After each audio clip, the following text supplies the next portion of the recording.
राधे राधे प्यारे भक्तों, अगर आज तुम्हारा मन बहुत अशांत है, अगर भीतर एक अजीब सी घबराहट है, बिना कारण बेचैनी है, मन बार बार भटक रहा है, तो समझ लेना कि यह समय तुम्हें भगवान की ओर मोड़ने आया है। अशांति कभी भी व्यर्थ नहीं आती। यह आत्मा का संकेत होती है कि अब संसार की बातें मन को तृप्त नहीं कर पा रही। देखो, मन को तुम जितना दबाने की कोशिश करते हो उतना ही वह विद्रोह करता है। मन कोई शत्रु नहीं है, मन तो एक बालक है। उसे प्रेम चाहिए, उसे दिशा चाहिए, और जब मन को दिशा नहीं मिलती तब वो चिंता बन जाता है, भय बन जाता है, क्रोध बन जाता है। भगवान श्री कृष्ण ने अर्जुन से कहा था, मन चंचल है, अशांत है, बलवान है, उसे वश में करना कठिन है, लेकिन कठिन का अर्थ असंभव नहीं होता। और उसका उपाय भी उन्होंने बताया, अभ्यास और वैराग्य। आज मन अशांत इसलिए है क्योंकि हमने अभ्यास संसार का कर लिया और वैराग्य भगवान से कर लिया। हम दिन रात सोचते हैं पैसा, लोग, अपमान, भविष्य, तुलना, लेकिन दिन में एक बार भी ये नहीं सोचते कि मेरा प्रभु क्या चाहता है। मन तब शांत होता है जब उसे कोई उससे बड़ा सहारा मिल जाता है, और उससे बड़ा सहारा इस संसार में कोई नहीं, केवल श्री कृष्ण है। तुम पूछोगे महाराज जी, हम नाम तो लेते हैं, पूजा भी करते हैं, फिर भी मन क्यों अशांत है? क्योंकि हमने भगवान को भी अपनी शर्तों पर चाहा है। हमने कहा प्रभु ये दे दो, वो ठीक कर दो, मेरी समस्या हल कर दो, लेकिन कभी ये नहीं कहा हे कृष्ण मैं तेरा हूं, तू जैसा रखे वैसा स्वीकार है। जब तक समर्पण नहीं आता तब तक शांति नहीं आती। मन की अशांति का सबसे बड़ा कारण है अपेक्षा। हम हर व्यक्ति से, हर परिस्थिति से, हर समय कुछ न कुछ उम्मीद लगाए बैठे हैं, और जब वह पूरी नहीं होती तब मन टूटता है। याद रखना, जिसने अपेक्षा छोड़ी उसने आधा संसार जीत लिया। श्री कृष्ण कहते हैं जो मेरे चरणों में फल छोड़ देता है वही वास्तव में मुक्त होता है। कर्म करो पर फल का भार मुझे सौंप दो। तुम सोचते हो मेरा क्या होगा, मेरा भविष्य क्या होगा, मेरी इज्जत का क्या होगा, लेकिन कभी ये नहीं सोचते कि जो तुम्हें यहां तक लाया वो आगे भी ले जाएगा। मन इसलिए भी अशांत है क्योंकि तुम अतीत में जी रहे हो। जो बीत गया उसे बार बार जी रहे हो। किसी ने क्या कहा, किसी ने क्या किया। अरे जो चला गया उसे पकड़कर बैठोगे तो जो आ रहा है वह कैसे आएगा? कृष्ण वर्तमान में जीते हैं। गोपियों के साथ भी, युद्ध भूमि में भी, हर क्षण पूर्ण उपस्थिति में अगर मन शांत करना है तो अभी में आओ। ये श्वास जो भीतर जा रही है, ये श्वास जो बाहर आ रही है, बस इसमें टिक जाओ और धीरे धीरे इस श्वास में मेरा नाम मिला दो। कृष्ण कृष्ण। नाम कोई शब्द नहीं है, नाम ऊर्जा है। नाम लेते लेते मन को सहारा मिल जाता है। आज मन बहुत भारी है। ये इसलिए भी है क्योंकि तुम अकेले लड़ रहे हो। तुमने सोचा मैं सब संभाल लूंगा। अरे तुम्हें सब संभालने के लिए नहीं भेजा गया, तुम्हें भरोसा करने के लिए भेजा गया। भगवान पर भरोसा करना सीखो। ये मत देखो कि परिस्थिति कैसी है, ये देखो कि तुम्हारा प्रभु कितना बड़ा है। जिस दिन ये विश्वास जाग गया कि जो भी हो रहा है वह मेरे भले के लिए हो रहा है, उस दिन मन को पहली बार विश्राम मिलेगा। तुम्हारे जीवन में जो रुकावटें आई हैं वे दंड नहीं है, वे प्रशिक्षण है।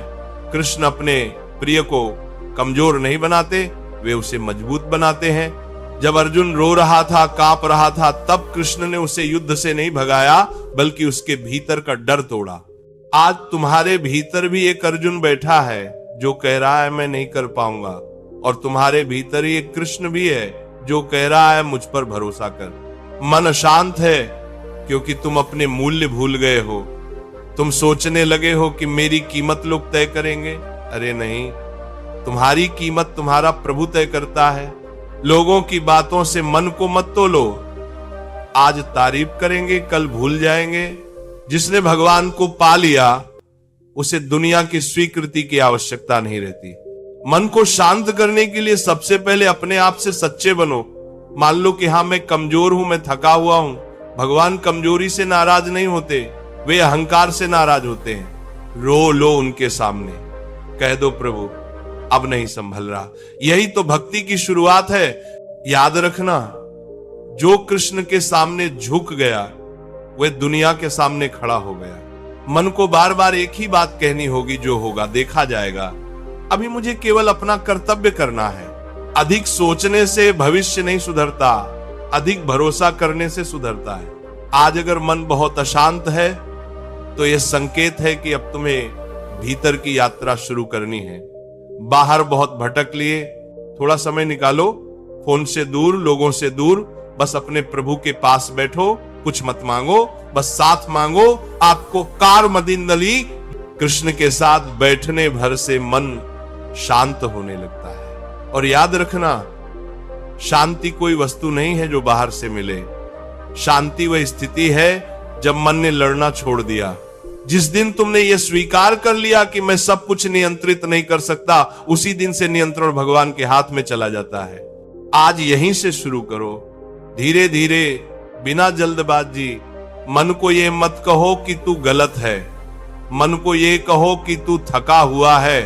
और जो थका होता है उसे डांट नहीं, सहारे की जरूरत होती है। जैसे मां अपने बच्चे को सीने से लगा लेती है, वैसे ही भगवान तुम्हारे मन को अपने भीतर समेट लेना चाहते हैं। तुम बहुत दिनों से मजबूत बनने का अभिनय कर रहे हो, भीतर से टूटे हुए होकर भी बाहर मुस्कुराना सीख लिया है।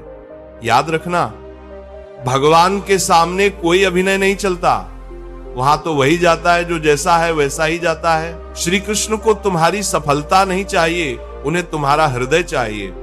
उन्हें यह नहीं देखना कि तुमने कितना पा लिया, उन्हें यह देखना है कि तुमने कितना सौंप दिया। मन जब बहुत अशांत होता है तब एक ही बात बार बार दोहरानी चाहिए, मैं अकेला नहीं हूं। चाहे पूरी दुनिया समझे या न समझे, मेरा कृष्ण मुझे समझता है। तुम्हारे जीवन की हर उलझन का उत्तर शब्दों में नहीं मिलेगा, कुछ उत्तर मौन में मिलते हैं। इसलिए कभी कभी बस चुपचाप बैठ जाओ, न रो, न मांगो, न सोचो, बस बैठो और अनुभव करो कि कोई है जो तुम्हें थामे हुए है। जब तुम टूटते हो तब कृष्ण तुम्हें जोड़ते नहीं, वे तुम्हें नया बनाते हैं। इसीलिए कुछ टूटना आवश्यक होता है। मन को शांत करने के लिए यह भी सीखो कि हर बात का उत्तर देना जरूरी नहीं है, हर लड़ाई लड़नी जरूरी नहीं है, और हर व्यक्ति को समझाना जरूरी नहीं है। जो तुम्हें समझना चाहता होगा वह तुम्हारे मौन को भी समझ लेगा, और जो नहीं समझना चाहता वह तुम्हारी सच्चाई को भी गलत कह देगा। मन की थकान का एक बड़ा कारण है स्वयं से दूर हो जाना। तुम अपने लिए जीना भूल गए हो, तुम केवल अपेक्षाएं पूरी कर रहे हो। आज पहली बार अपने मन से पूछो तू क्या चाहता है, और फिर उसे कृष्ण के चरणों में रख दो। याद रखना, जो भगवान के चरणों में रखा जाता है वो बोझ नहीं रहता। धीरे धीरे ये अभ्यास करो कि दिन में कई बार अपने मन से कहो, जो है ठीक है, जो नहीं है उसकी आवश्यकता नहीं। ये वाक्य मन को बहुत हल्का कर देता है। जब भविष्य का डर आए तो वर्तमान की सांस पकड़ लो, जब अतीत की पीड़ा आए तो नाम पकड़ लो। कृष्ण का नाम मन के लिए घर जैसा है, थक कर वहीं लौट आओ। और हां, अगर आज भी मन पूरी तरह शांत न हो पाए तो निराश मत होना। वर्षों की उलझन एक दिन में नहीं सुलझती, लेकिन हर दिन थोड़ा थोड़ा हल्का होना ही साधना है। भगवान जल्दी नहीं करते, लेकिन देर भी नहीं करते। वे तुम्हें वहां ले जा रहे हैं जहां तुम्हारा मन स्थिर होगा, हृदय शांत होगा और जीवन में एक गहरी तृप्ति होगी। बस चलते रहो उनके साथ, उनकी ओर। अब थोड़ा ठहरो, कुछ मत सोचो, बस श्वास को महसूस करो। ये जो सांस भीतर जा रही है इसे आने दो, ये जो सांस बाहर जा रही है इसे जाने दो। बीच में कुछ मत पकड़ो। मन अगर भटके तो उसे डांटो मत, बस धीरे से कह दो, आजा, मैं यहीं हूं। कृष्ण भी यहीं है। अक्सर मन इसलिए रोना चाहता है क्योंकि उसे कभी खुलकर रोने नहीं दिया गया। तुमने हर बार खुद को समझाया, मजबूत बनो, सह लो, आगे बढ़ो। लेकिन आज सहना नहीं है, आज बस स्वीकार करना है कि हां, थक गया हूं, कि हां, भीतर बहुत शोर है, कि हां, अब खुद से नहीं संभल रहा। और यही वह क्षण है जहां से भगवान काम शुरू करते हैं। जब मन पूरी तरह हार मान लेता है तभी तो ईश्वर उसे अपने हाथ में लेता है। आज अगर आंखें भर आई हैं तो उन्हें रोकना मत। ये आंसू कमजोरी नहीं है, ये आत्मा की सफाई है। कृष्ण उन आंसुओं से दूर नहीं भागते, वे तो उन्हीं आंसुओं में सबसे पास होते हैं। जिस दिन तुम रोते हुए ये कह पाते हो प्रभु अब तू ही संभाल, उस दिन से तुम्हारा बोझ तुम्हारा नहीं रहता। मन बहुत देर तक अकेला रहा है, किसी ने नहीं पूछा तू कैसा है।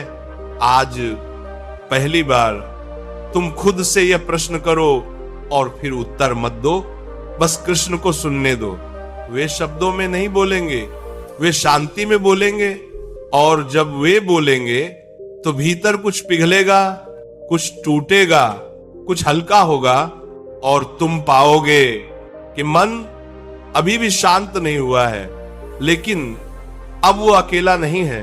और यही शुरुआत है, बहुत गहरी शुरुआत। अब इस गहराई में धीरे धीरे उतरते चलो। ये कोई प्रवचन नहीं है, ये कोई उपदेश नहीं है, ये आत्मा से आत्मा की बातचीत है। जब शब्द कम होने लगे और भाव अधिक, तब समझ लेना कि कृष्ण पास आ गए हैं। मन अक्सर पूछता है मेरे साथ ही ऐसा क्यों, लेकिन आज ये प्रश्न मत पूछो। आज केवल इतना अनुभव करो कि जो हो रहा है वह तुम्हें तोड़ने नहीं, तैयार करने आया है। जिस दिन ये समझ आ गई उस दिन पीड़ा भी पूजा बन जाती। कृष्ण कभी सीधे सुख नहीं देते, वे पहले अहंकार निकालते हैं, डर निकालते हैं, झूठी उम्मीदें निकालते हैं, और फिर जो बचता है वही तुम होते हो, शुद्ध, हल्के, सच्चे। मन बहुत समय से बोझ ढो रहा है, अपनी गलतियों का, दूसरों की अपेक्षाओं का, भविष्य के डर का। आज उन सबको नीचे रख दो। कल्पना करो कि तुम कृष्ण के सामने बैठे हो, वे कुछ नहीं कह रहे, बस देख रहे हैं, और उस दृष्टि में कोई प्रश्न नहीं है, कोई शिकायत नहीं है, केवल स्वीकार है। वही स्वीकार जो तुम्हें जीवन भर नहीं मिला। मन वहीं पिघलता है जहां उसे बिना शर्त स्वीकार किया जाता है। आज अगर भीतर से सिसकी उठे तो उसे दबाना मत, क्योंकि कृष्ण के सामने रोना दुनिया के सामने मजबूत बनने से कहीं बड़ा साहस है। तुम्हें यह सिखाया गया कि रोना कमजोरी है, लेकिन भक्ति में रोना सबसे बड़ी शक्ति है। जिस दिन आंखों से आंसू गिरते हैं उस दिन हृदय से बोझ गिरता है। धीरे धीरे ये अनुभव होने लगेगा कि मन अभी भी प्रश्न कर रहा है, लेकिन अब वो चिल्ला नहीं रहा, अब वह फुसफुसा रहा है। और यही बदलाव है। जब शोर फुसफुसाहट में बदल जाए तो समझ लो कि शांति दूर नहीं। कृष्ण तुम्हें कहीं और नहीं ले जा रहे, वे तुम्हें तुम्हारे ही भीतर उतार रहे हैं, वहां जहां कोई तुलना नहीं, कोई अपेक्षा नहीं, कोई दौड़ नहीं, बस अस्तित्व है। और अस्तित्व में कोई तनाव नहीं होता। मन को बार बार ये याद दिलाना पड़ेगा कि मैं भगवान की योजना का हिस्सा हूं, मैं कोई भूल नहीं हूं, मैं कोई गलती नहीं हूं, मैं एक प्रक्रिया हूं। और प्रक्रिया में दर्द भी होता है, रुकावट भी होती है, आंसू भी होते हैं, लेकिन अंत में अर्थ निकलता है